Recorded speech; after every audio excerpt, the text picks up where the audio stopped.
सारांश।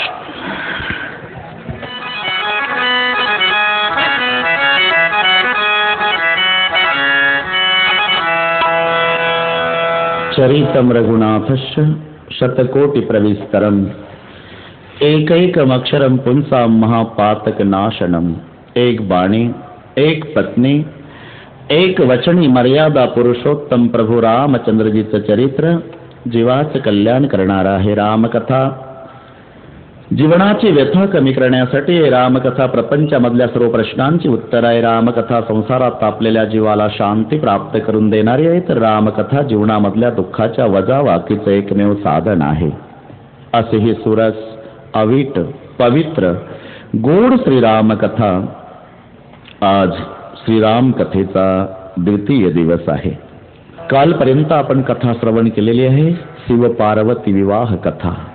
आज आपणाला नियोजित वेळेमध्ये श्रीराम जन्मकथा पूर्ण करायची आहे। वेळ अतिशय कमी आहे, अतिसंक्षेप मध्ये आपणाला कथाभाग नियोजित वेळेत पूर्ण करायचा आहे। तेव्हा प्रथमतः परमपूजनीय स्वामीजी मला क्षमा करतील अशी अपेक्षा बाळगतो। याज्ञवल्क्य महाराज भारद्वाजजीला ती कथा सांगतात जी शिवजी पार्वती मातेला सांगतात। अतिशय तल्लीन झालेले कथा श्रवणामध्ये शिव पार्वती विवाह संपन्न झाल्यावर शिवजी आणि पार्वती माता कैलास पर्वतावरती येतात। समयोपरांत या दाम्पत्याच्या पोटी 2 पुत्राचा जन्म होतो, एक पुरुषार्थ, एक विवेक। धन्य धन्य गिरिराज कुमारी, तुम समान नहीं को उपकारी। पूछो रघुपति कथा प्रसंगा, सकल लोक जग पावनी गंगा। सकल लोक जग पावनी गंगा। पार्वती, ये गंगा पृथ्वी तलावर भागीरथानं आणलेली ही राम कथारूपी गंगा तुझ्यामुळे येत आहे। सकल लोक जग पावनी गंगा। याज्ञवल्क्यजीच्या पुढे श्रोत्याच्या रूपात भारद्वाजजी बसलेले आहे, अतिशय तल्लीन झालेले आहे।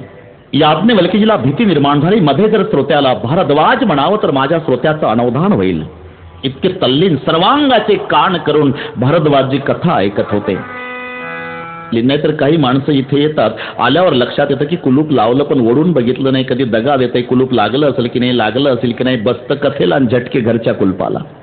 भारद्वाजजी इतके तल्लीन झालेले आहे की याज्ञवल्क्यजीला प्रश्न निर्माण झाला, मध्ये भारद्वाज म्हणावं तर माझ्या श्रोत्याचं अनवधान होईल, पण नाही लाजास्तव भारद्वाजजी तरी पाहायला तयार नाही। भारद्वाजजी, भारद्वाजजी। आणि मग भारद्वाजजीने डोळे उघडले आणि पहिल्यांदा नमस्कार करून एक विनवणी केली, याज्ञवल्क्य बाबा, मेरी एक प्रार्थना है, 27 तारीख तक कथा सुनाते जाओ, मुझे बीच में कभी भारद्वाज मत कहो। आपकी कथा तपे हुए जीवों को शांति का छिड़काव देने वाली है, बहुत प्यारी लग रही है, बस कथा सुनाते जाओ, मुझे बीच में कभी भारद्वाज भी मत कहो। अब पता लगा है कि आप राम कथा के यथार्थ अधिकारी श्रोता हो। ज्याचं प्रेम शिव कथेवर आहे तो राम कथा श्रवणाचा यथार्थ अधिकारी आहे। ही वक्त्यानं रामकथेच्या आधी शिवकथा सांगून श्रोत्याची परीक्षा घेतलेली आहे। प्रथमई मैं कई शिव चरित बुझा मर्म तुम्हार। प्रथमई मैं कई शिव चरित बुझा मर्म तुम्हार। उससे पद तुम राम के रहित समस्त विकार। सियावर रामचंद्र की जय, उमापति महादेव की जय, पवन सुत हनुमान की जय, बोलो रे भाई सब संतन की जय। प्रथमई मैं कई शिव चरित बुझा मर्म तुम्हार। तुम्हाला प्रथमता मी शिव कथा सांगून परीक्षा घेतलेली आहे, लेकिन अब पता लगा है भारद्वाज, सेवक तुम राम के रहित समस्त विकार। सियावर रामचंद्र की। आप पता लगा है कि आप राम कथा के यथार्थ अधिकारी श्रोता हो। ही परीक्षा कशाप्रमाणे कल्पना करा, एखादा गृहस्थ एका गावामध्ये आला, एका ग्रामस्थाला विचारलं, अमुकाचं घर कुठे? मला तितकी वेळ नाही, पण आता पुढे जा, गावामध्ये एक वडाचं झाड आहे, तिथे गेला की उजवीकडे जायचं, मग आंब्याचं झाड लागेल. तिथून पुन्हा उजवीकडे जा, मग लिंबाचं झाड असेल. तिथून पुन्हा पुढे जा, पिंपळाचं झाड असेल. तिथून पुढे आला की बाभळीचं झाड असेल. मग तिथून पुढे आला की त्याचं घर असेल. धन्यवाद. तो निघाला. गावामध्ये शिरल्यावर वडाचं झाड, तिथून उजवीकडे निघाला आंब्याचं झाड, तिथून उजवीकडे गेला लिंबाचं झाड, तिथून उजवीकडे गेला मग पिंपळाचं झाड, आणि तिथून उजवीकडे गेला बाभळीचं झाड. असं करून तो तिथे आला ज्या व्यक्तीपासून आत गावात गेला होता. नमस्कार. चांगलं मार्गदर्शन करता. वडाचं झाड, आंब्याचं झाड, पिंपळाचं झाड, तुमच्या सांगण्याप्रमाणे गेलो तर पुन्हा तुमच्याच जवळ आलो.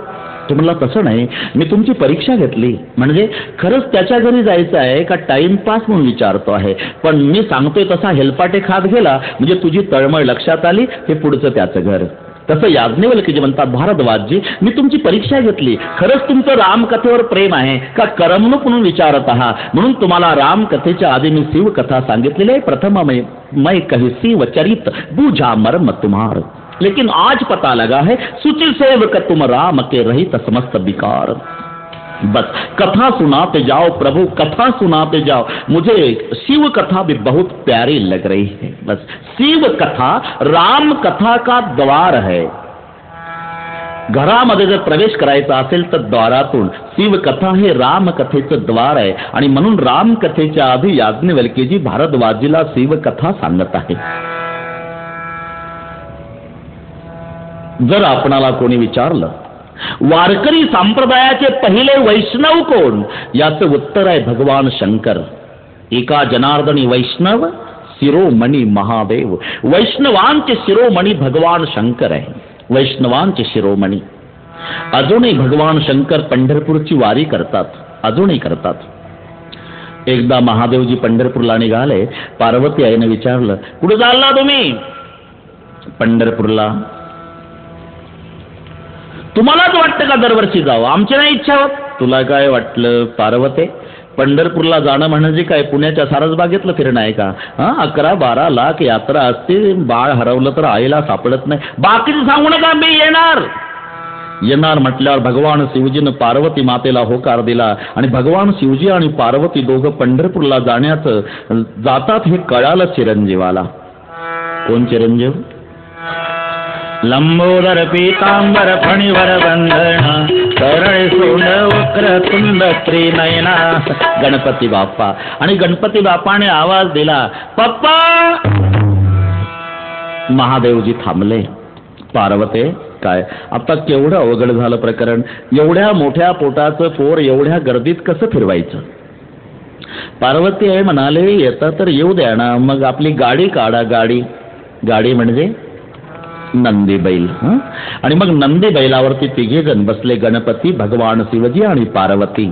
नंदीवर बसलेले भगवान शिवजी, पार्वती आणि गणपती पंढरपूरच्या वारीला निघाले. आणि छोट्या रेल्वेच्या अलीकडे जे तळ आहे तिथपर्यंत आल्यावर पार्वती आईनं पंढरपुरातला तो सोहळा बघितला. 90 वर्ष वयाचे म्हातारे वारकरी 22च्या जेवणाला लाजवील असे बेहोश होऊन नाचत होते.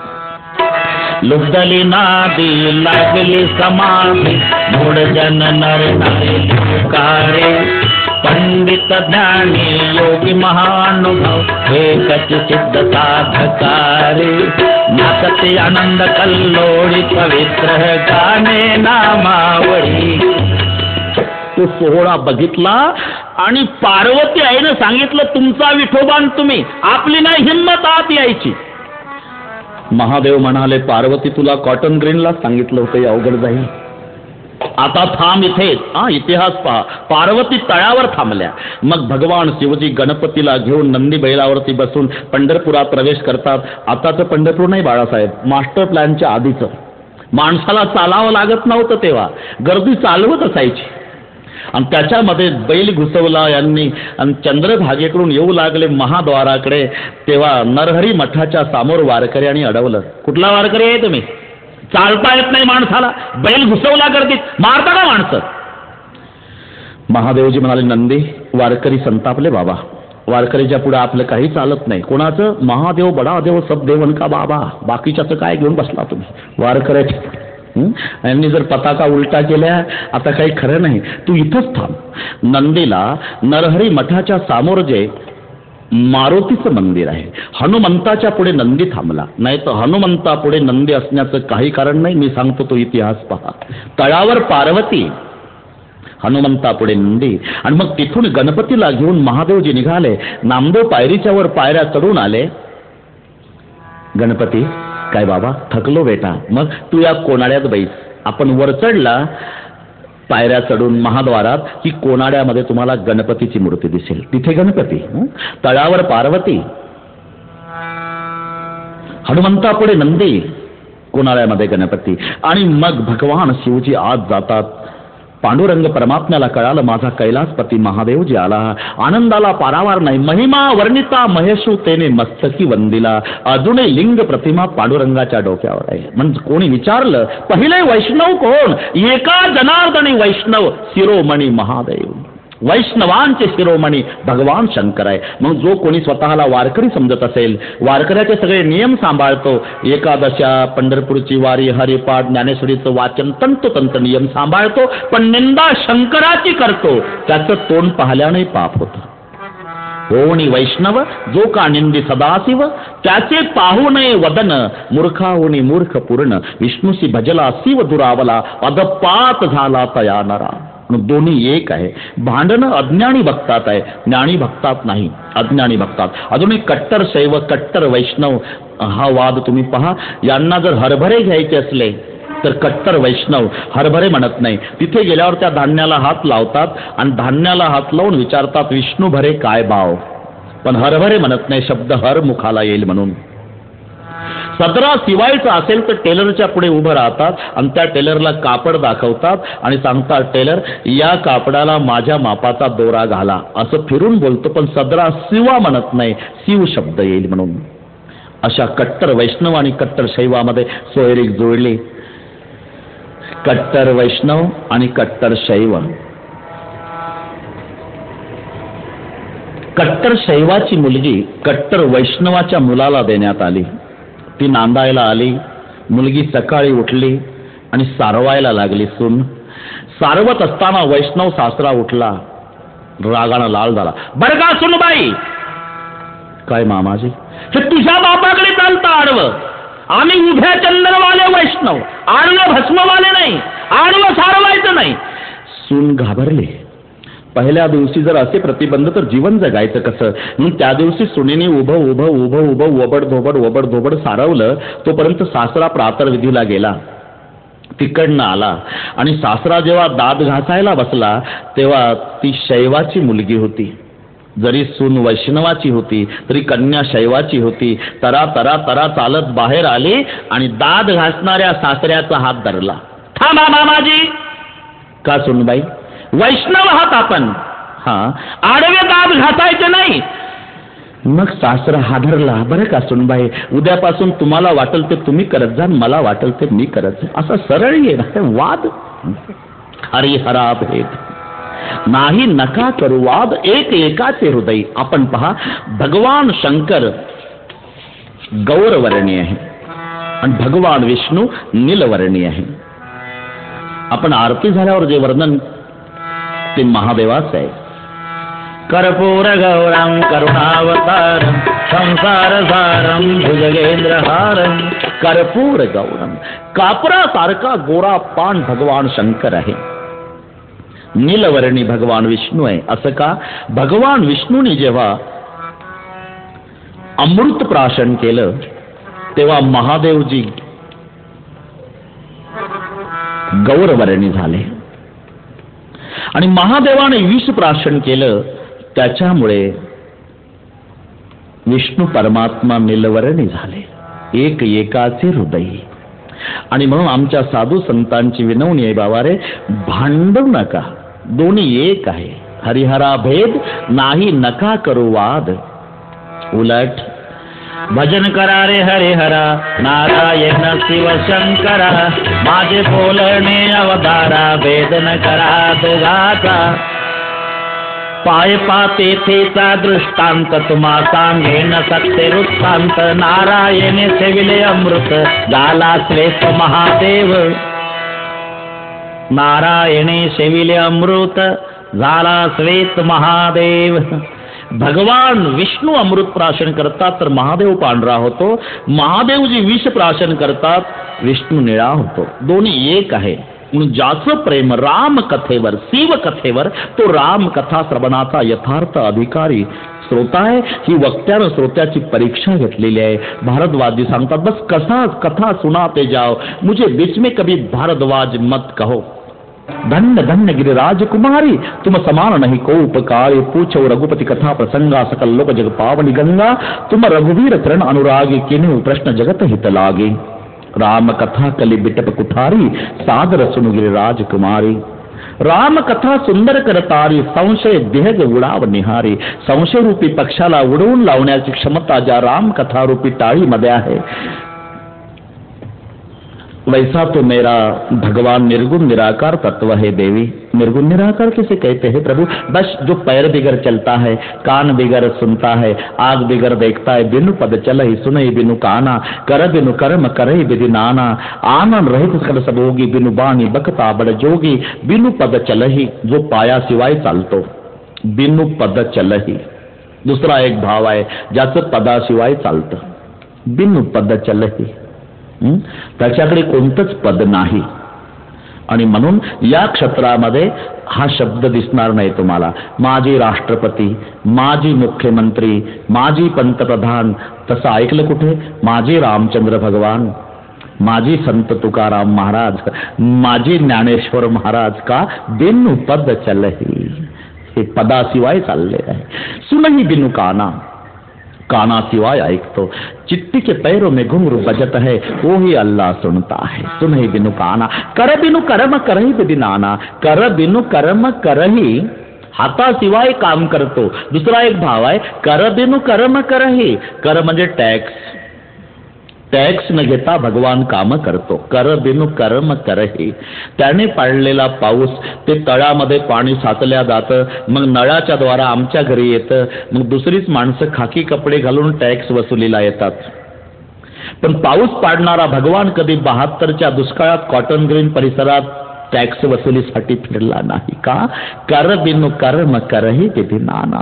आनंद रहित सकल भोगी, बिनु बाणी बकता बड जोगी. तन बिन परस नयन बिनु देखा, ग्रही घ्राण बिन पास अशेषा. अशी सब भाती अलौकिक करणी, महिमा जासु जाई नाही बरणी. पार्वती माता मध्येच बोलल्या. मग असं जर निर्गुण निराकार तत्व तुमचा परमात्मा ब्रह्म, हा मग ते सगळीकडे राम ब्रह्मचिन माया विनाशी, सर्व रहित सब उरपुर बासी. नात धरेऊ नरतन के ही तू, मोई समझावई कहो वृष के तू. अगर निर्गुण निराकार तत्व है तो उसको निराकार क्यों होना पड़ता है? निराकार को माझा प्रभू तेव्हा अवतार घेतो ज्या ज्या वेळेला धर्माची हानी. जब जब होई धर्म के हानि, जब जब होई धर्म के हानि, जब जब होई धर्म के हानि, जब होई धर्म के हानि, बाढ़ी असुर अधम अभिमानी, बाढ़ी असुर अधम अभिमानी. बाळे असुर अधम अभिमानी. आपण पहा, संत गोस्वामी तुलसीदासजींचं वाङ्मय, श्रीमद भगवत गीतेचा श्लोक आणि चौपाई जवळजवळ भाषांतर आहे, शब्द सुद्धा मागे पुढे नाही. यदा यदा हि धर्मस्य ग्लानिर्भवति भारत, अभ्युत्थानमधर्मस्य तदात्मानं सृजाम्यहम्. परित्राणाय साधूनां विनाशाय च दुष्कृतां, धर्म संस्थापनार्थाय संभवामि युगे युगे. हे भारत, यदा यदा हि धर्मस्य ग्लानिः भवति तदा तदा अहम आत्मानं सृजामि. किं कारणं? साधूनां परित्राणाय दुष्कृतां विनाशाय धर्म संस्थापनार्थाय अहम युगे युगे संभवामि. यदा यदा हि धर्मस्य ग्लानिः भवति, इथे शब्द आहे जब जब होई धर्म की हानी, तदात्मानं सृजाम्यहम. तब तप प्रभू दरी विविध शरीरा. ज्या ज्या वेळेला धर्माची हानी अधर्माची वाढ होते पार्वते, त्या त्या वेळेला माझा प्रभू अवतार येतो. मग कधी कधी माझा परमात्मा नरसिंह होतो, कधी कधी वराह होतो, कधी कधी परशुराम होतो, कधी कधी वामन सुद्धा होतो. पार्वती आई मध्येच बोलले, हे पहा 7:15 वाजले. नरसिंह होतो, वराह होतो, परशुराम होतो, वामन होतो. पालाळ लावू नका, मुद्द्याचं बोला. राम कशासाठी होतो? राम त्याची 5 कारण आहे. 5? मग सांगा ना 9च्या आत. हा, वेळेची नको काळजी करू. पार्वती पहिलं कारण, जय विजय द्वारपाल. सनत कुमार हे महात्मे प्रभू दर्शनाला जाऊ लागले तेव्हा जय विजय आणि अडवलं. कहा जा रहे हो? प्रभु का दर्शन करने. हम द्वारपाल है, हमारी इजाजत लिए बगैर आप नहीं जा सकते. भगवान का दर्शन करने के लिए भक्त को किसी की इजाजत लेने की जरूरत नहीं होती. हम नहीं जाने देंगे. जाएंगे. नहीं जाने देंगे. हम जाएंगे. हम नहीं जाने देंगे.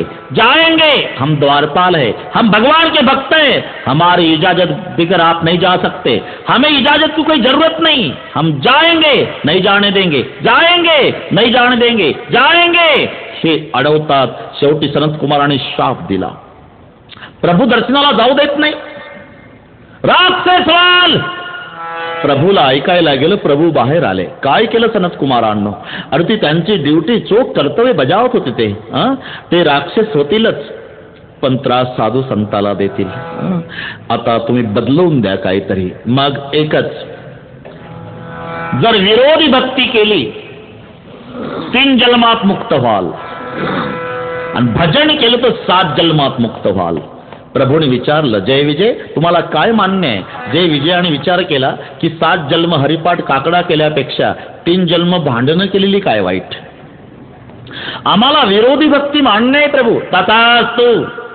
पार्वते, ते 3 जन्म राक्षस होतात जय विजय. पहिला जन्म हिरण्याक्ष हिरण्यकश्यपू, दुसरा जन्म रावण कुंभकर्ण, तिसरा जन्म वक्रदंत शिशुपाल. मधली जी जोडी रावण कुंभकर्णाची, ती मारण्यासाठी माझ्या श्रीरामाचा अवतार पहिलं कारण. दुसरं कारण सांगताना जालंधर दैत्य आणि रुंदा. रुंदेच्या सतीत्वावर जालंधर अजय होता. देवतांना त्रस्त करून सोडलं. सगळे देवता त्रस्त होऊन भगवंताकडे येतात, उपाय विचारतात. भगवंतांनी सांगितलं, रुंदेच्या सतीत्वाला बाध आणल्याशिवाय जालंधर मरू शकत नाही. सतीत्वाला बाध आणायचं काम मी करतो, युद्ध तुम्ही चालू ठेवा. इकडे देवतांच्या समवेत युद्ध चालू आहे जालंधराचं, आणि स्वतः भगवान विष्णू जालंधराच्या रूपात रुंदेच्या महाली आले. आपले पतिदेव आले म्हणून रुंदेनं सन्मान केला. बसायला आसन दिलं, पाद्य पूजा, पुष्पहार गळ्यात घातला, कुंकुम तिलक केला, आरती ओवाळली. एक घटना घडली. जालंधर रण मैदानात मरण पावले. घायल शिपाई पळत येतात. महाराणीजी, महाराणीजी, महाराणीजी. क्या हुआ? महाराणीजी. बोलते क्यों नहीं आप लोग? महाराणीजी. अरे हुआ क्या? महाराणीजी. क्या हुआ? जालंधर सरकार मारे गए रण मैदान. रुंदा खड़ी हो गई. जालंधर सरकार मारे गए? हाँ महारानी जी. अरे जालंधर मारे गए तो ये कौन है? भगवान विष्णू खऱ्या स्वरूपात प्रगट झाले. अरे मैं विष्णू हूं रुंदा. देवा, माझ्या पतीच्या गैरहाजरीत येऊन माझ्याहून सेवा करून घेतली. पुढच्या जन्मी तुमच्या गैरहाजरीत माझा पती आणि तुमची पत्नी चोरून नेईल. तथास्तु. हे दुसरं कारण. इथे काही लोक शंका घेतात की सतीचं रक्षण, सतीत्व रक्षण करण्यासाठी अवतार घेणारे तुमचे भगवान एका सतीच्या सतीत्वाला बाध आणतात, त्यांना तुम्ही देव म्हणता. यज्ञाचं रक्षण करण्यासाठी अवतीर्ण होणारे तुमचे परमात्मा एका इंद्रजिताच्या यज्ञाचा विध्वंस केला तरी त्याला तुम्ही भगवान म्हणता. हे तुमच्या भगवंताला शोभलं का? हे तुमच्या प्रभूचं कार्य आहे का?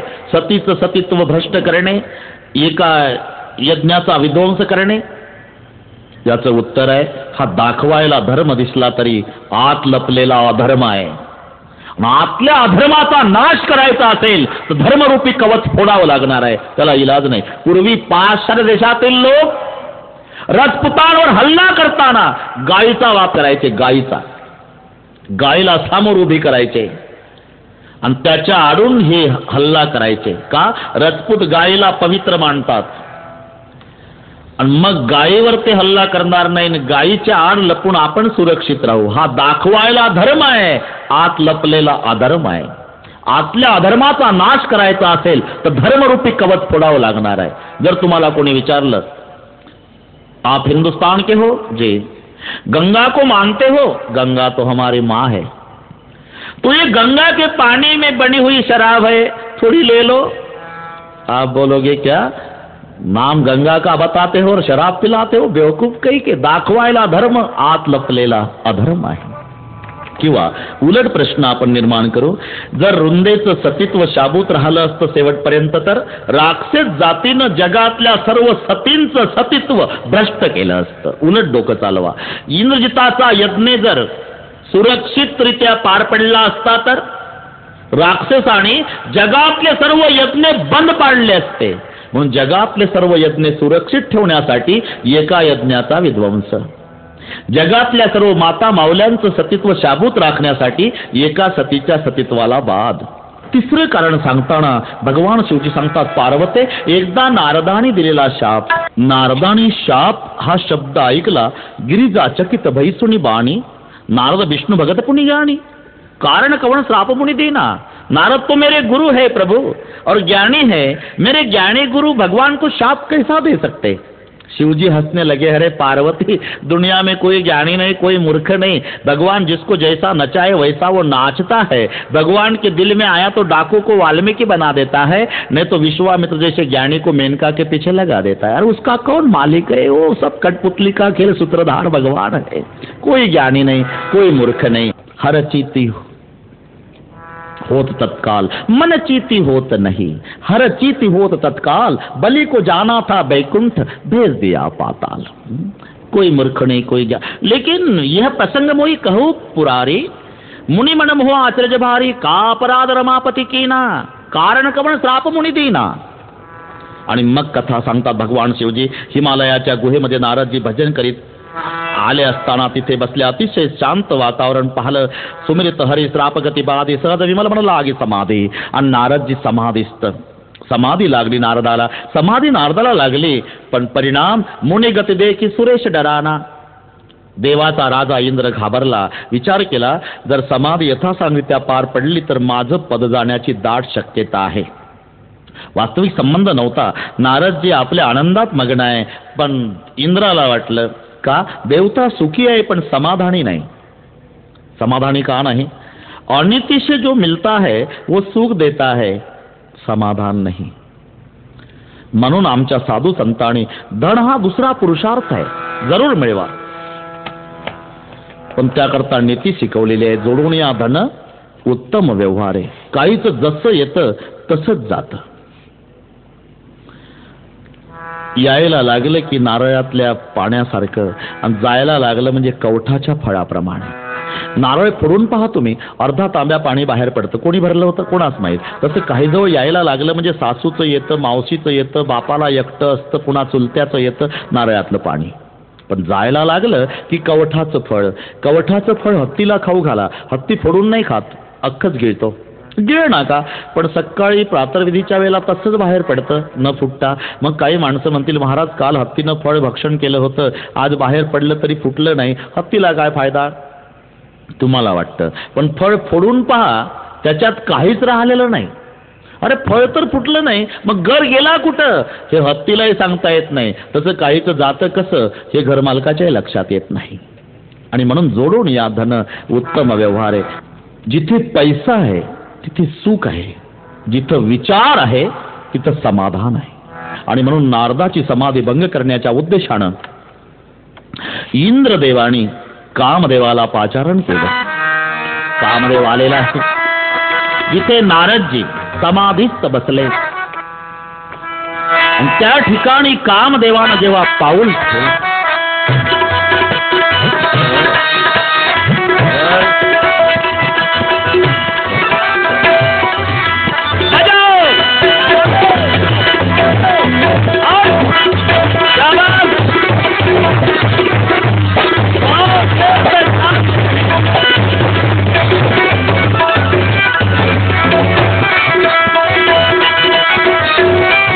लेकिन कोई असर नहीं नारद जी पर. तो काम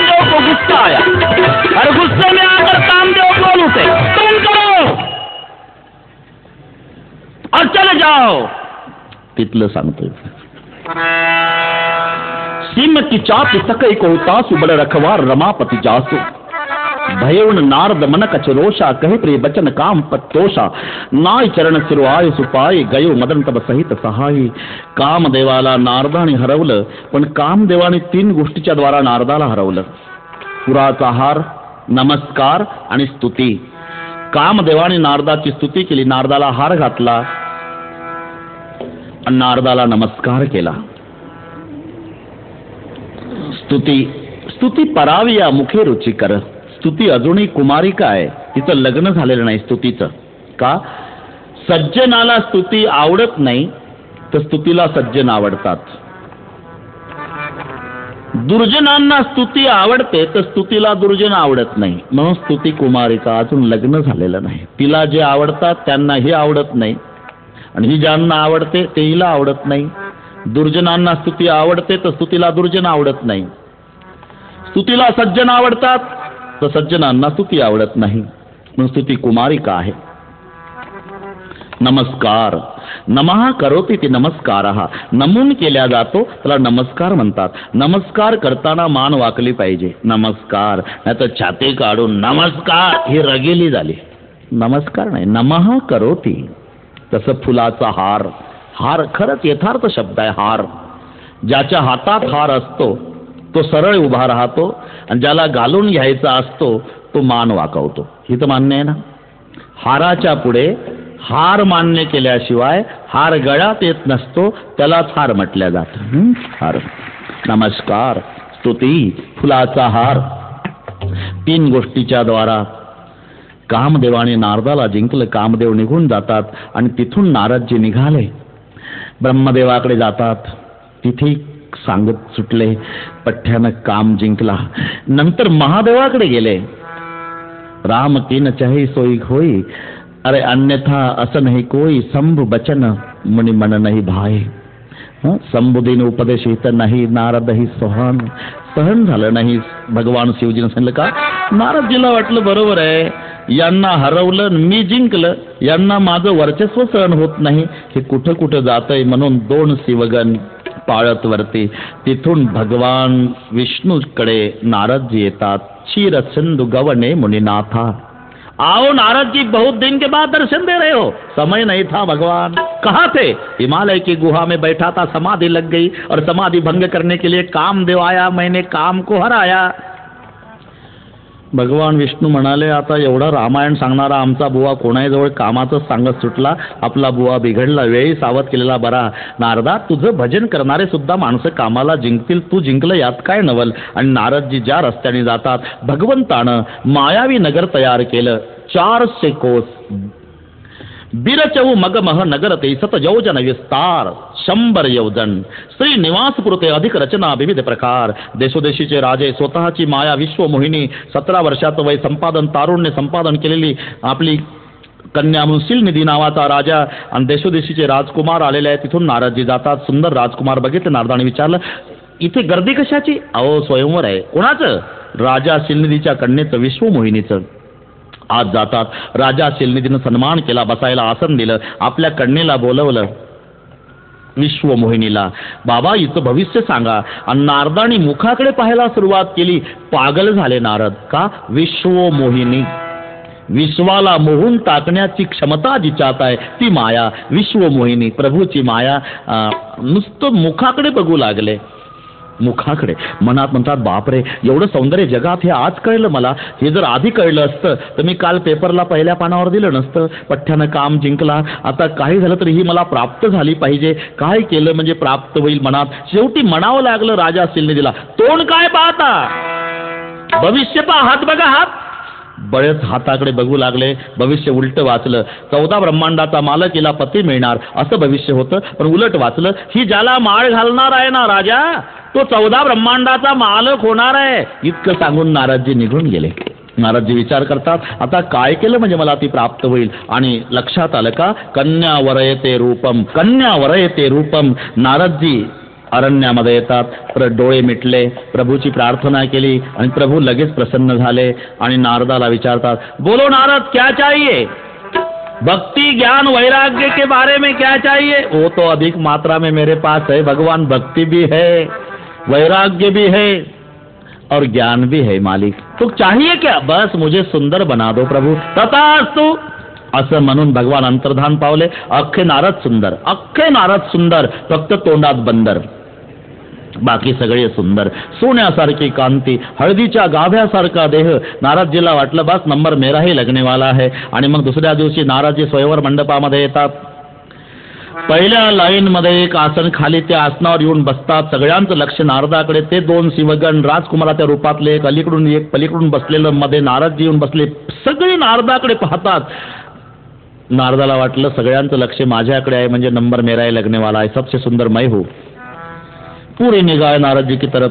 इकडचा पलीकडच्याला म्हणतो का रे, आतापर्यंत वाटत होतं आपल्याला की नंबर तुझा नाही तर माझा कोणातरी लागल, पण हे मध्ये येऊन बसलं देखणं.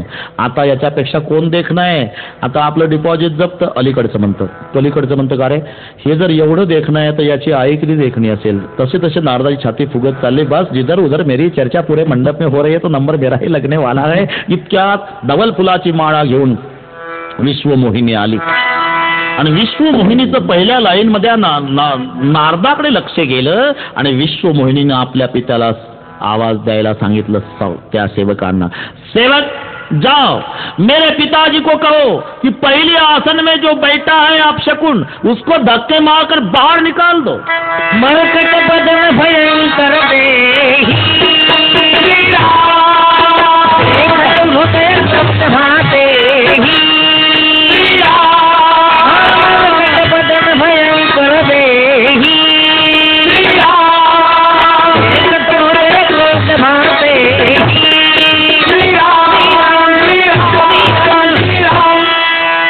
मरकट बदन धक्के मारकर निकाल दो. जेव्हा तोंड बंदराचं बघितलं, विश्वमोहिनीनं पूर्ण लाईन सोडून दिली. पूर्ण लाईन, दुसरी लाईन, तिसरी लाईन, चौथी लाईन. शेवटच्या लाईन मध्ये शेवटच्या आसनावर राजकुमाराच्या रूपात परमात्मा बसलेले होते. नारदजी उठून उभे झाले, उंच टाचा करून बघू लागले. उधर क्यों चली गई? कोई बीच में आया क्या? उन्होंने मुझे ठीक तरह से देखा नहीं क्या? ये दोन शिवगन. बैठ जाइए बाबा, वो पूरा चक्कर लगा कर आएगी बाबा. आपसे सुंदर पूरे मंडप में है कौन? बाबा बैठ जाइए. बाबा, बाबा बैठ जाइए, बैठ जाइए बाबा. माग पाहू नका, तिथलं सांगतोय. बैठ जाइए, धीरज धरो बाबा, हिम्मत रखो बाबा. बाबा बैठ जाइए बाबा, सत्यमेव जयते बाबा, नंबर आपका ही लगेगा बाबा, बैठ जाइए. नहीं वो उधर क्यों चली गई? मुझे देखा नहीं क्या? बीच में कोई आया क्या? ठीक तरह से देखा नहीं, मैं इतना सुंदर हूँ, उधर चली क्यों गई? बैठ जाइए बाबा, पूरा चक्कर लगाकर आपके पास आएगी बाबा. शेवटच्या लाईन मध्ये शेवटच्या आसनावर परमात्मा बसले राजकुमाराच्या रूपात. त्यांच्या गळ्यामध्ये पुष्पमाला घातली आणि भगवान विश्वमोहिनीला घेऊन दुल्हन ले गए लक्ष्मी निवास, ले गए लक्ष्मी निवास, दुल्हन ले गए लक्ष्मी निवास, दुल्हन ले गए लक्ष्मी निवास, दुल्हन ले गए लक्ष्मी निवास, दुल्हन ले गए लक्ष्मी निवास, दुल्हन ले गए लक्ष्मी निवास, दुल्हन ले गए लक्ष्मी निवास.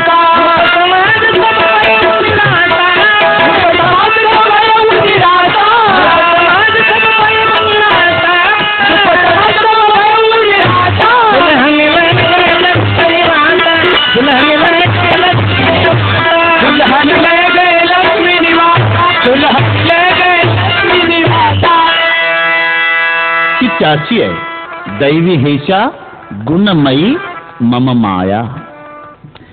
दुल्हन ले गए लक्ष्मी निवास, घेऊन जातात परमात्मा, ती त्याची आहे. इकडे नारदजी उभे झालेले, दोन शिवगण. बैठ जाइए बाबा, चक्कर लगा कर आएगी बाबा. बाबा बैठ जाइए बाबा, धीरज धरो बाबा, हिम्मत रखो. नारद जी को गुस्सा आया. क्या हिम्मत रखो, हिम्मत रखो, वो तो चली गई. बाबा, आमच्या सारख्याचा नंबर लागला नाही त्याच्यात आम्हाला वाईट वाटत नाही, पण तुमच्यासारख्या देखण्यालाही डावललं म्हणजे कमाल केली त्या मुलीनं. जाऊ द्या, तिला काय रूपाची पारख आहे का? नारद म्हणाले. शिवगण म्हणतात तिला नसू द्या रूपाची पारख, पण तुम्ही तुमचं तोंड कधी आरशात बघितलं का? मला आरसा सांगता, राग से सवाल. आणि नारदजी तडा तडा तडा तडा निघून जातात अरण्यामध्ये. पूर्ण लाईन सोडून दिली विश्वमोहिनीनं. का?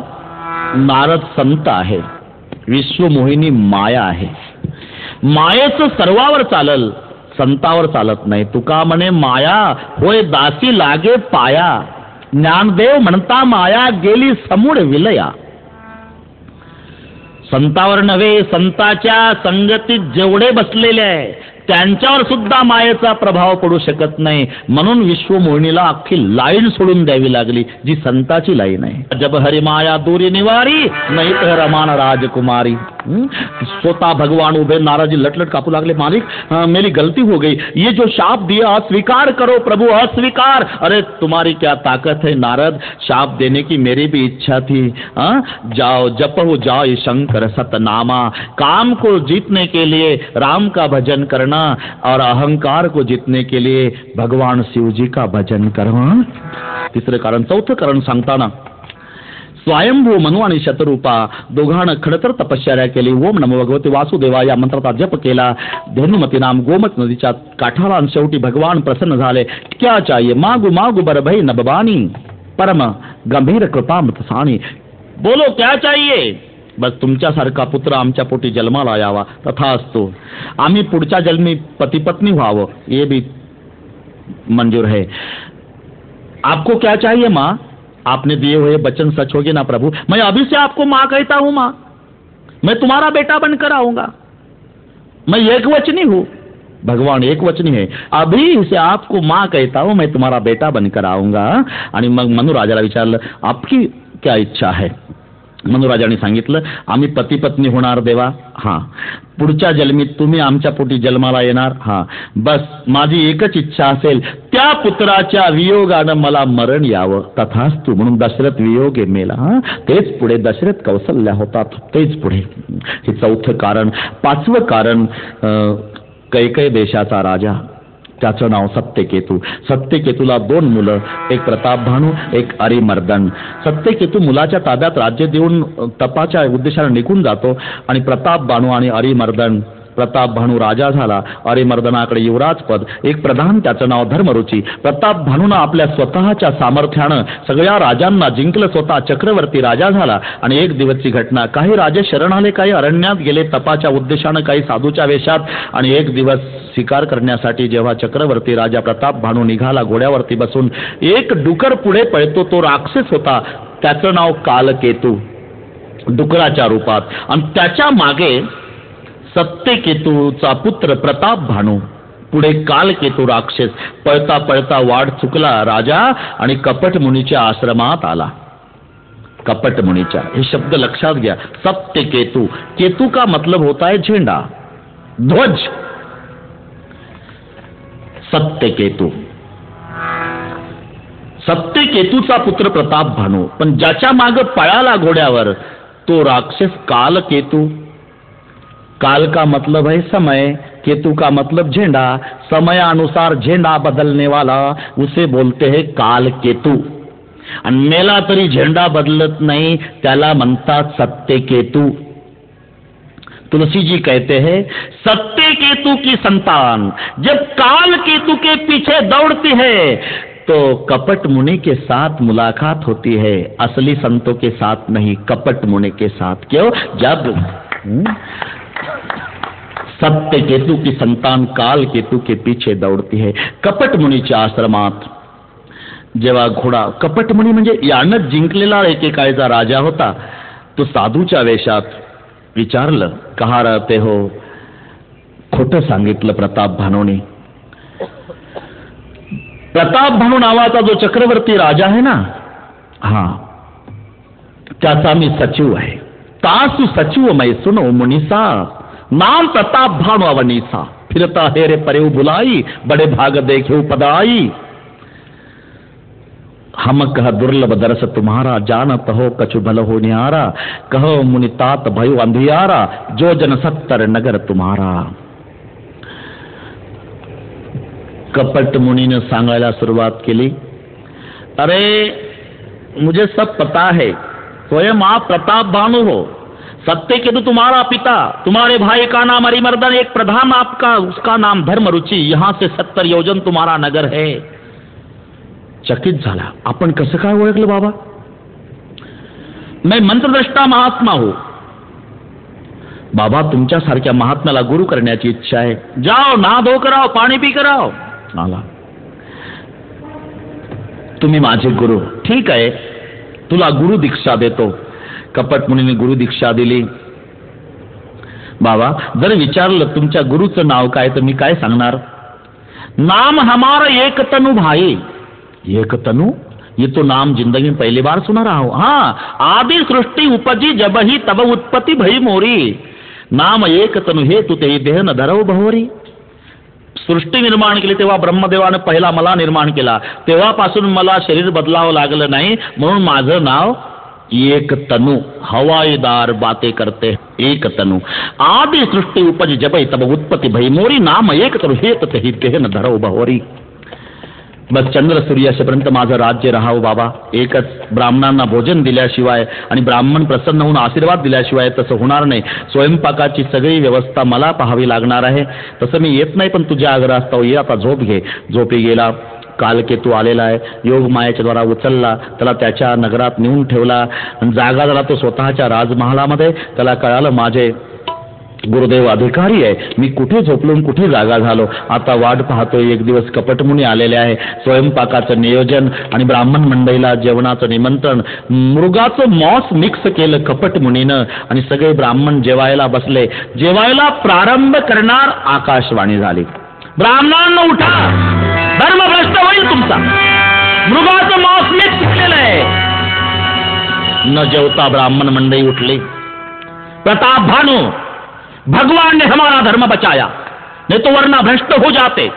हमारा शाप है, 1 साल के अंदर तुम्हारे कुल में दिया जलाने वाला कोई नहीं बचेगा, और आप अगले जन्म में ऐसे बलवान राक्षस बनोगे, आपको मारने के लिए भगवान को अवतार लेना होगा. परिणाम, 1 वर्षाच्या आत सगळ्या सामूहिक राजांनी हमला केला. प्रताप भानूच्या अख्ख्या कुळाचा नाश झाला. तोच प्रताप भानू पुढच्या जन्मी रावण झाला. तोच अरिमर्दन कुंभकर्ण झाला आणि धर्मरुची प्रधान विभीषण झाला. 10 सिरता ही 20 भुजदंडा. रावण नाम वीर बरिबंडा. भुज अनुज अरिमर्दन नामा. भयो सो कुंभकर्ण बलधामा. सचिव जो रहा धर्म दरी साचू. जासू भयो विमात्र बंधु लघुतासू. 3 भाऊ रावण, कुंभकर्ण, विभीषण खडतर तपश्चर्या केली आणि तपश्चर्येच्या अंती ब्रह्मदेव प्रसन्न झाले. गयो निकट तप देखी विधाता. मागो बर प्रसन्न मैताता. वरम ब्रूहि करी विनती पद गई दस सीसा. बोले उपचर सुनो जगदीसा. हम काहू के मरहि न मारे. बस ब्रह्मदेवाला रावणाने सांगितलं, कोणाच्या हातून आम्ही मारल्या जाऊ नये. हम काहू के मरहि न मारे, मला मरणच येऊ नये. ब्रह्मदेव हसला. अहो दुसरे काही मागा, दुसरे काही मागा, मीच स्वतः मरणार आहे तर. आणि बरोबर आहे, ज्या दुकानात जे माल मिळतो त्याची मागणी करायची आहे. प्रसन्न झाले ब्रह्मदेव, प्रसन्न झाले. काय पाहिजे रावणा? बस हम काहू के मरहि न मारे. अरे मीच मरणार आहे, दुसरे काही माग. असं आहे का? मग बानर मनुज जात दुई मारे. एक तर नराकडून मरण अथवा वानराकडून. तथा असतो. मग रावणाचा जिकडे तिकडे अधर्माचा सुळसुळाट. रावणाने कुबेराचा खजाना लुटला. नागकन्यांचं अपहरण केलं. लंकेमध्ये राज्य प्रस्थापित केलं. जिकडे तिकडे अधर्माची वाढ, धर्माची हानी. रावण आपण समजतो तितका सामान्य नाही. पार्वती आईमध्येच बोलल्या, राक्षस कसे असतात प्रभू? बाळे खलबऊ चोर जुवारा. दे लंपट पर धन परदारा. शेवटी थांबतात, चोऱ्या करतात, जुगार खेळतात. साधू संताला मानत नाही. मानई मासु पिता नाही देवा. साधून सन करवा वै सेवा. जिनके यह आचरण भवानी. ते जाणेहू निशिचर सब प्राणी. पूर्वी राक्षसांमध्ये सुद्धा माणुसकी होती. पूर्वी. आता उलट असण्याची शक्यता आहे. पूर्वीच्या राक्षसातही माणुसकी. म्हणून एक माणुसकी असणारी राक्षसीन सापडली माता सीतेला अशोकवनात. तिचं नाव त्रिजटा. आणि सीतामाई त्रिजटेजवळच रडायची. सांगवो त्रिजटे सकैसी मात, भेटे देल काने ते रघुनाथ, मन सावीळ तुरी झाला पंथ. त्रिजटा. सध्या जनावराची उपमा माणसाला देणं हा जनावरांचा जाहीर अपमान आहे. एक बरं आहे, सध्याची जनावरं बोलत नाही. जर बोलली असती तर प्रवक्त्याची कॉलर धरली असती कार्यक्रम संपल्यावर. काय महाराज, आमचं काय नाव घेतलं, आम्ही काय माणसापेक्षा वाईट वागलो, असा प्रश्न जनावरांनी विचारला असता. आणि खरं आहे, अजून धर्म सांभाळला जनावरांनी, सोडला माणसाने. वाघ भुकन मेला तरी गवत खात नाही, हत्ती भुकन मेला तरी मांस खात नाही. वाघ शुद्ध मांसाहारी, हत्ती शुद्ध शाकाहारी. भुकेनं मरल वाघ, पण गवत नाही खाणार. हत्ती भुकेनं मरल, मांस नाही खाणार. माणसाला काहीच पुरत नाही. त्यांनी अजून आपलं खाणं सोडलं नाही जनावरांनी. पण पहा, किती क्रोधायमान होऊ द्या वाघ, तरी आपल्या जातभाईला फाडून खात नाही. रागात आलेला वाघ आपल्या जातभाईवर हल्ला करत नाही. त्याला विचारा, ते म्हणते का आम्ही माणसापेक्षा खालच्या दर्जाचे आहोत का, आम्हाला कळत नाही का आमची जात. वाघ वाघावर हल्ला करत नाही. पण माणूस जर रागात आला तर 10-5 माणसाचा खून केल्याशिवाय राहत नाही. इतका दर्जा माणसाचा खाली आला. इतका खाली आला माणूस. किती खाली? इतका खाली. किती खाली? इतका खाली. चोऱ्या माणसं करतात आणि कुत्रे पकडतात. इतका खाली आला. बाड़े खलबो चोर जुआरा, जे लंपट पर धन पर दारा, मानई मातु पिता नहीं देवा, साधुन सन करवा वही सेवा, जिनके यह आचरण भवानी, ते जाणीव निशिचर सब प्राणी. आणि अधर्माची वाढ पृथ्वी सर्व सहन करायला तयार आहे. समाजातून एखादा माणूस गेला, मांडीला लात लागली, नमस्कार जर केला नाही तर लाल डोळे करून तो वर पाहतो. काय माणसं तो चालला का, दिसत नाही का? माणसाची लात माणसाला लागली तर माणसं सहन करीत नाही. आम्ही 85 वर्षे जोडे घालून पृथ्वी तुडवली, एकही दिवस रागावली नाही. सहन करणं तिचा धर्म आहे. पण जेव्हा पापाचा अतिरेक होतो तेव्हा पृथ्वी पापाचा वजा सहन करीत नाही. आणि म्हणून गायीच्या रूपामध्ये पृथ्वी आपला पिता ब्रह्मदेवाकडे जाऊन रडू लागली. धेनु रूपधरी हृदय बिचारी, गई तहा जळसुर मुनिझारी. वत्सरूपी पृथ्वी ब्रह्मयापाशी जाय, नेत्री वाहे तो हे सांगतच आहे. मग सगळ्या देवता एकत्रित येतात, विचार करतात. बैठे सुरसभ करई बिचारा, कह पायो प्रभु करई पुकारा, पुर बैकुंठ जान कह कोई, कोई कह पैने दिक बस प्रभु सोई. भगवान कुठे असतील? सगळे देवता एकत्रित येऊन बसलेले आहे. अब भगवान कहा मिलेंगे? काही म्हणतात वैकुंठात, काही म्हणतात क्षीरसागरात. इतक्यात 8:10 भगवान शिवजी आले. प्रार्थना के बाद आकाशवाणी हुई. जानी सवय सुरभूमि सुनि बचन समेत सनेह, गगन गिरा गंभीर भय हरण सुख संदेह. देवतांनो, आतापर्यंत जेवढे शाप स्वीकारले, आशीर्वाद दिले, त्याची पूर्तता करण्यासाठी मी अयोध्येमध्ये अवतीर्ण होणार आहे. आपण निश्चिंत असा, आपापल्या स्वस्थळी जा. आणि मग सगळे देवता एकत्रित येतात. ज्यात महादेवजी आहे. सर्व देवता विचार करतात, भगवान अवतार घेणार आहे, आपण स्वस्थ बसून चालणार नाही. आपण सुद्धा प्रभूला सहकार्य करण्यासाठी सर्वांनी वानर व्हायचे. वानर. देवतांची मीटिंग. ज्या मीटिंगला महादेवजी आहे.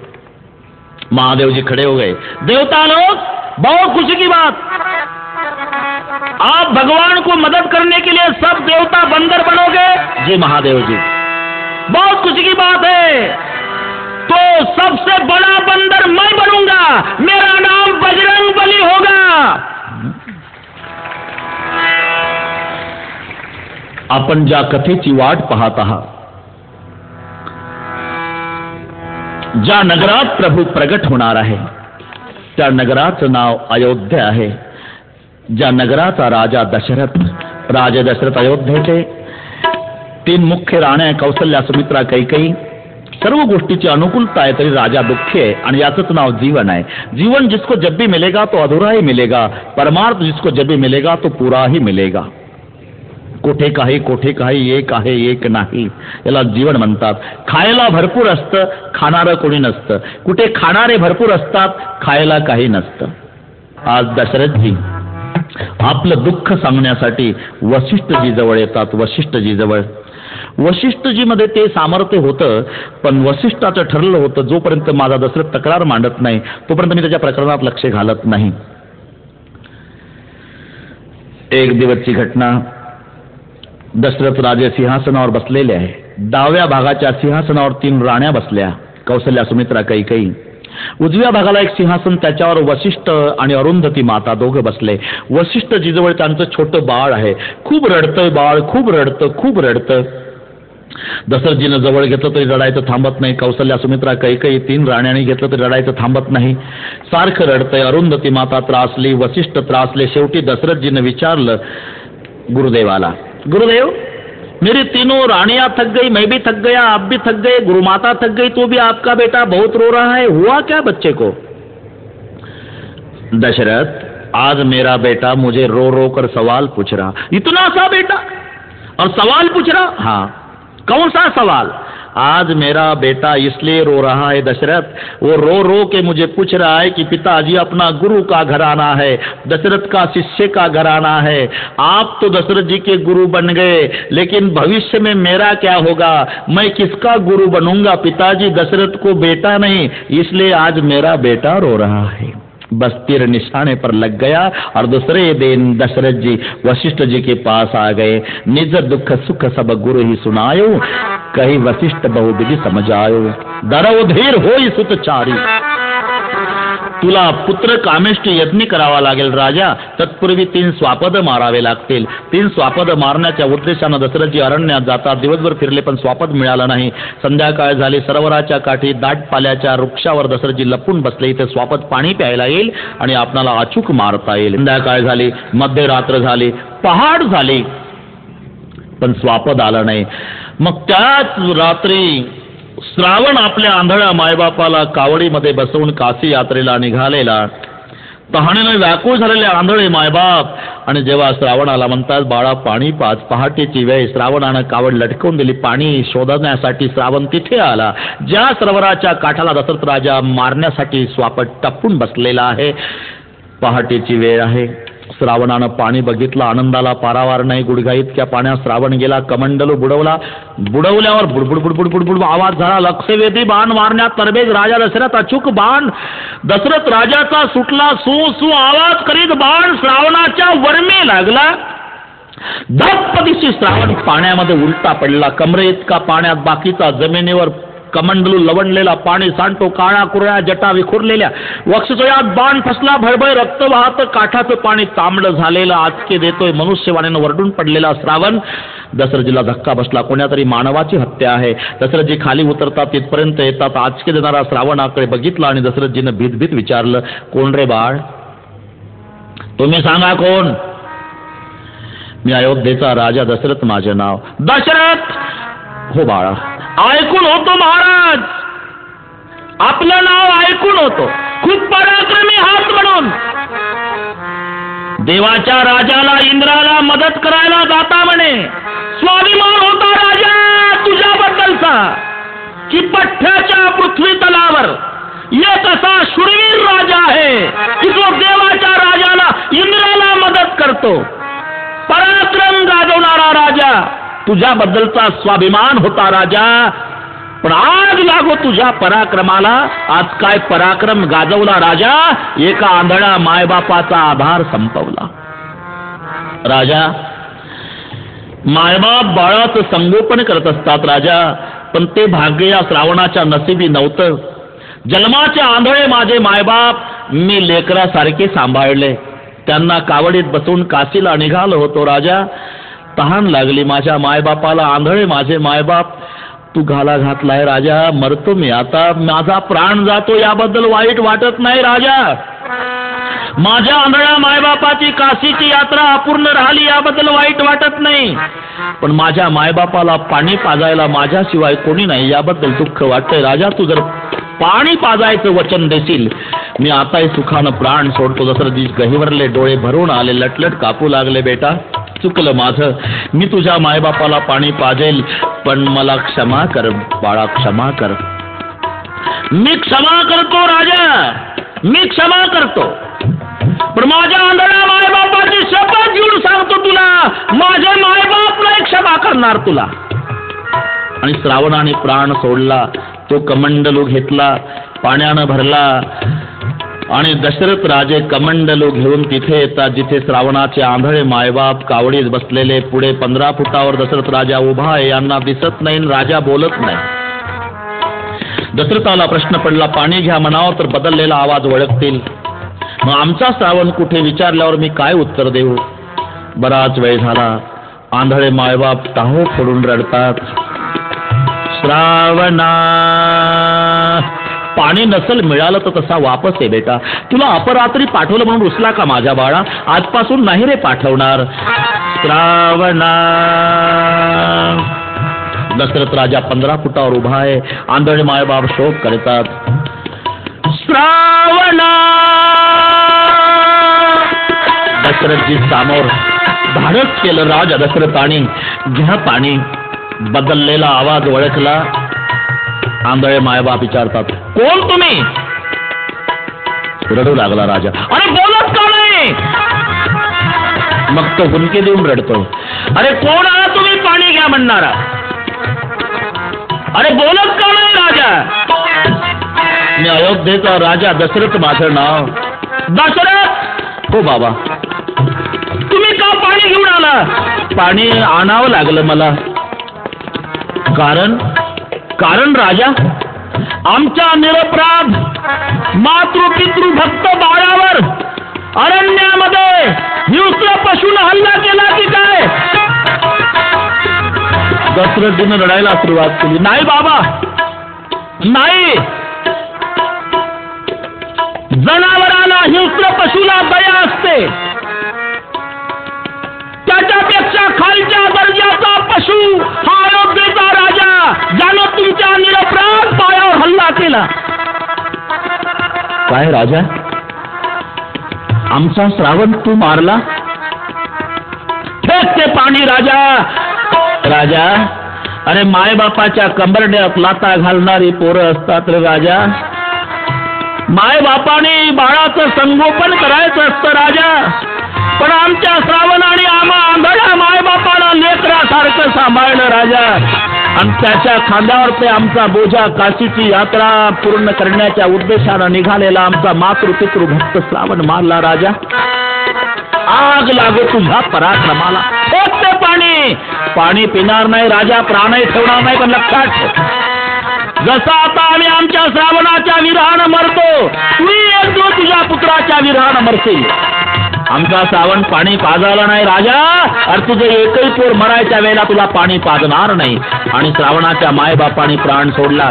एकाच चितेवर तिघाचा दहनविधी उरकून दशरथजी दुःख अंतकरणाने. आणि जेव्हा अयोध्येत येतात, कैकेयीजवळ ही सगळी वार्ता सांगतात. असे काही दिवस गेले. विभांडकाचे पुत्र शुंग ऋषीला पाचारण केलं आणि यज्ञाचं आयोजन करण्यात आलं. कश्यप, कात्यायन, गौतम, मार्कंडे, वशिष्ठ, वामदेव, सुयज्ञ, जाबाली सगळे ऋषी आहे. आणि यज्ञ यथासांगरित्या जेव्हा पार पडला, तुलसी जी कहते जब यज्ञ में अंतिम आहुति डालो गई तो यज्ञ नारायण प्रगट हो गए. बोलिए यज्ञ नारायण भगवान की जय. यज्ञ नारायणाच्या हातात प्रसाद पात्र आहे. प्रसाद पात्र यज्ञ नारायणाने वशिष्ठजी जवळ दिलं आणि सांगितलं 3 विभाग करा. वशिष्ठजी दशरथजी जवळ देतात. दशरथजीने 3 विभाग केलेले आहेत. एक भाग कौशल्याला, एक भाग सुमित्रेला, शेवटून कैकेयीला. कैकेयी रुसली. तिच्या हातावरचा प्रसाद घारीने झडपला आणि अंजना माईच्या हातावर येऊन सोडला. मग अंजनीच्या तपासाठी महारुद्र आले पोटी. तिथे हनुमान बाबाचा जन्म झाला.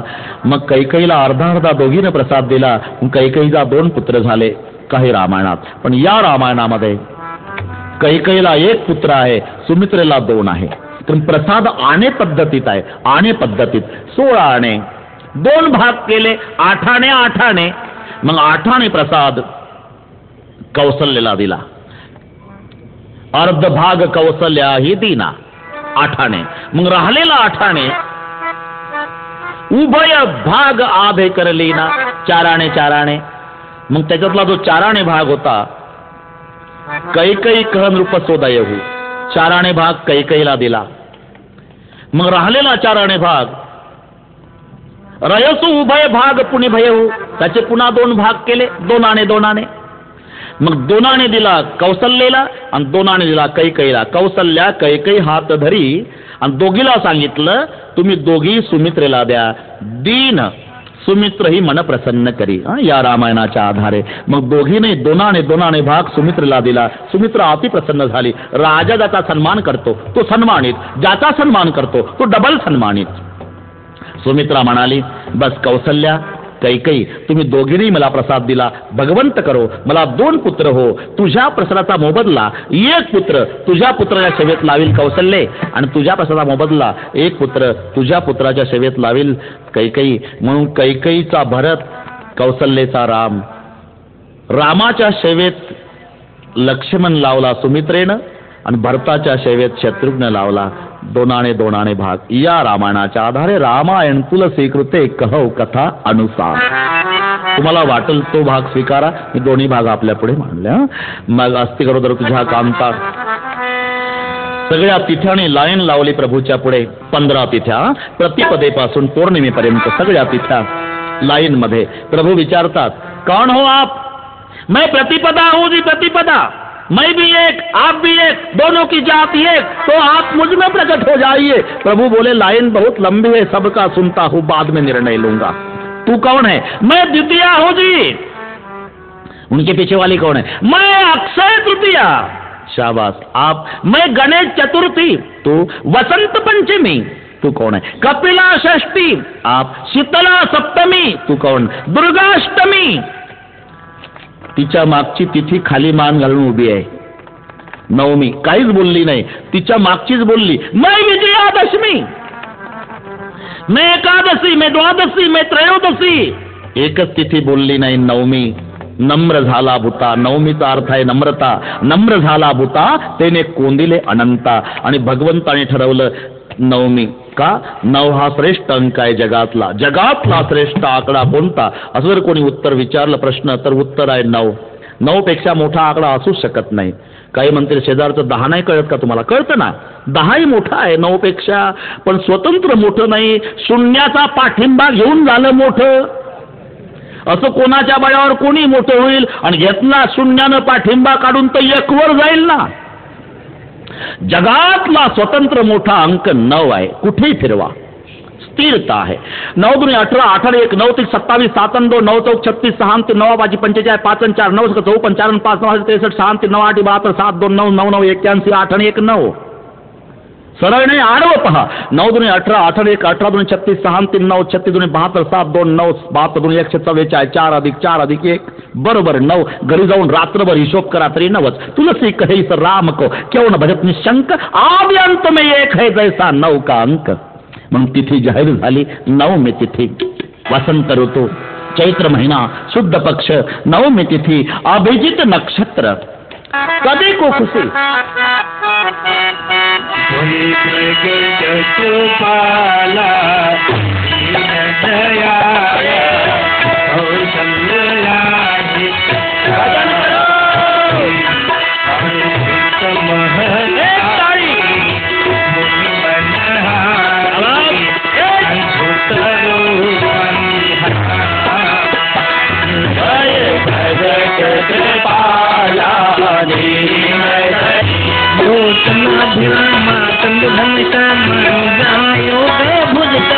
भूषण बनमाला नयन विशाला शोभा सिंधुखरा छत्रपाला दीन दयाला कौशल्या हितकारी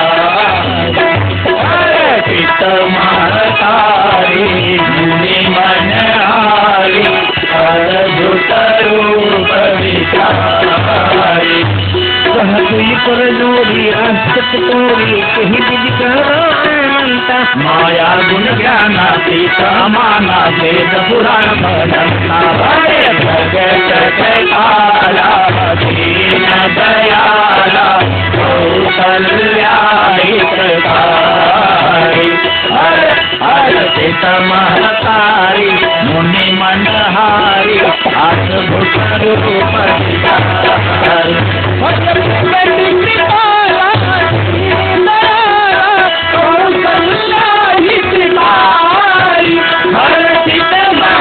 हितकारी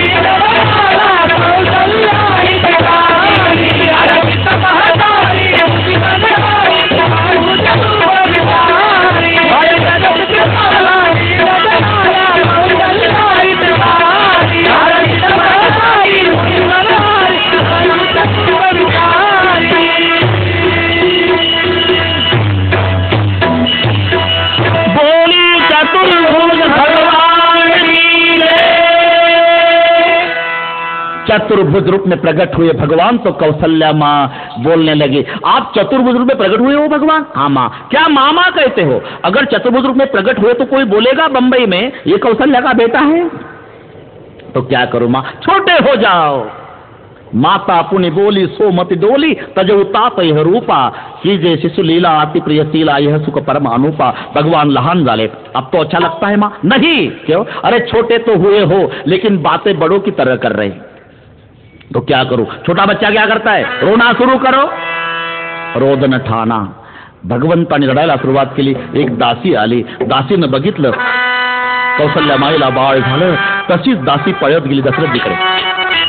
आपको लाला भय है। दशरथ जी को खुशी नहीं समझ आ रही। दशरथ जी नाचने लगे, और जाओ सखी सभी को बोलो कि अयोध्या में बाजे बजाओ।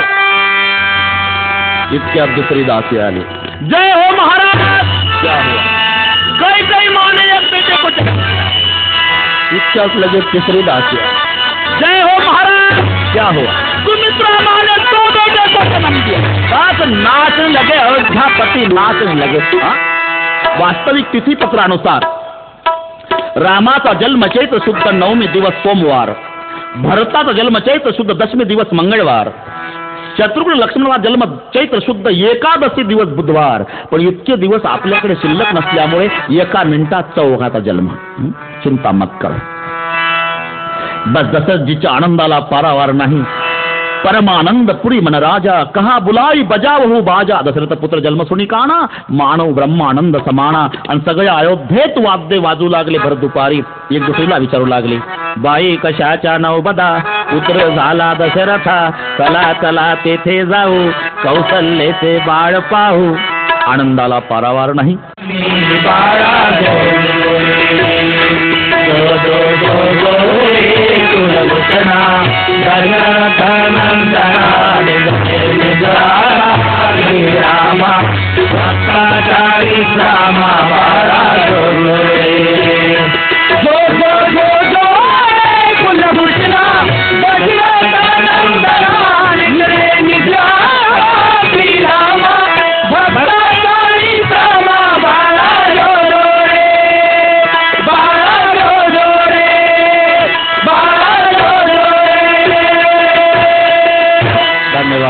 बस सो गए श्री राम जी। बैठ जाइए माँ कौशल्या।